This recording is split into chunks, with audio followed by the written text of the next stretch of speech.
When Game of Thrones aired its final series finale back in May of 2019, did you really think that was the end? That HBO would leave well enough alone? I mean, seriously? Game of Thrones is one of the biggest shows in the history of TV, so it is safe to assume that it would be producing more offspring, such as spin-offs like House of the Dragon. But now there's even more. And fans are wondering if, in this new series, would House Stark rise again? Well, let's find out. There's another spin-off to the HBO series Game of Thrones. And no, we are not referencing the upcoming Game of Thrones adjacent series House of the Dragon and the Tales of Dunk and Egg.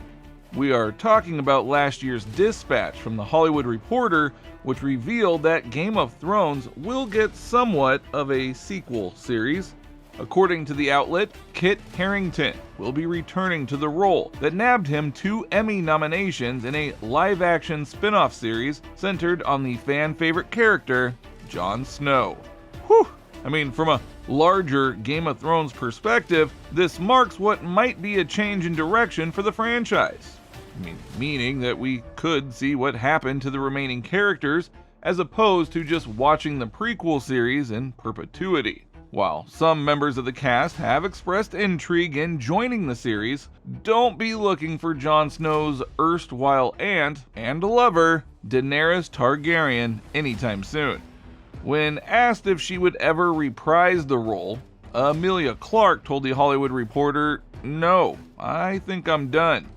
Recently, Clarke doubled down on her stance in an interview with Extra, saying, "I don't think so."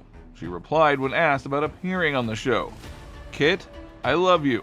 I'm gonna watch that one because of you, or I'm gonna tell you that I did, but I won't be in it. No, I don't think so.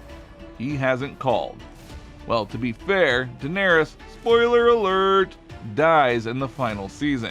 The only way that she could reappear is through flashbacks, but that really doesn't seem all that likely. Arya Stark could return though. Actress Maisie Williams weighed in on the series and said, "Everything surrounding the story of Game of Thrones is very exciting. We had such a rich show and there's still so much story to tell. I think it's really exciting, and I think that Kit is such a phenomenal actor. Him playing Jon Snow was just a cultural reset. I think everything that he touches is magic, and I'm excited to see what it's going to be." Though she did not say it in so many words, it does sound like Williams may be open to reprising her role as Arya Stark, and she wouldn't be the only Thrones alum open to returning. Gwendolyn Christie, whose fan-favorite character, Brienne of Tarth, survived the bloody series, and she told Newsweek, "Brienne of Tarth is incredibly close to my heart, and I would relish any opportunity to revisit her. I believe she is enduring." Similarly, John Bradley, who played Jon's best buddy, Samwell Tarly, left the door open, telling Digital Spy, "I haven't spoken to anybody about the potential of a Jon Snow prequel. But if somebody wants to send a script my way, I'd be interested to read it." However, the question still remains whether House Stark rises again in the sequel, as it has, well, still a pretty vague answer. There's nothing about the plot, including where it's going to be set and when it's going to be set. Nothing has been disclosed yet to the public, so there's really no way to answer this correctly, and I guess only time could really tell us. The Starks were generally the most sympathetic characters of Game of Thrones, mainly because of what they had to go through throughout the show. The Starks were torn apart and were victims of the harsh and unforgiving world of Westeros. They only really emerged on top at the end of it all. Winterfell became a graveyard following the White Walker attack, overwhelming the living, and despite the victory, the survivors had a lot of corpses to send off before they could even think about celebrating.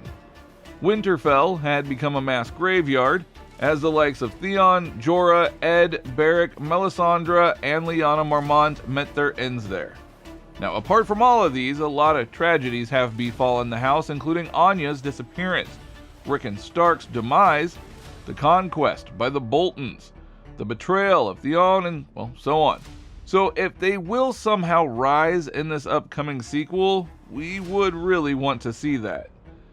Meanwhile, along with the cast, the literary world's most relatable procrastinator, George R.R. Martin, has weighed in on the series and offered a few interesting details about its conception. Mainly that the series was originally dreamed up by Harington himself. Yes, it was Kit Harington who brought the idea to us, the author wrote on his website. I cannot tell you the names of the writers showrunners, since that has not been cleared for release yet, but Kit brought them in too, his own team, and they are terrific. He goes on to confirm that he is involved with the making of the series, which currently has the working title, Snow. So, where did we last see our friend Jon Snow? He managed to survive the bloody events of the Game of Thrones finale for one. He found out his name was actually Aegon Targaryen, meaning that he could take up the Iron Throne, but he was exiled from Westeros as the series drew to a close. A solo series focused on the character could follow him in his quest north of the Wall, encountering various foes and discovering what it means to be a Targaryen. Either way, we're about to see much more of the man in the coming years. And well, that's it for today, folks. If you want to keep yourself updated on the latest binge-worthy series and theories, click that subscribe button and notification bell for more videos like this.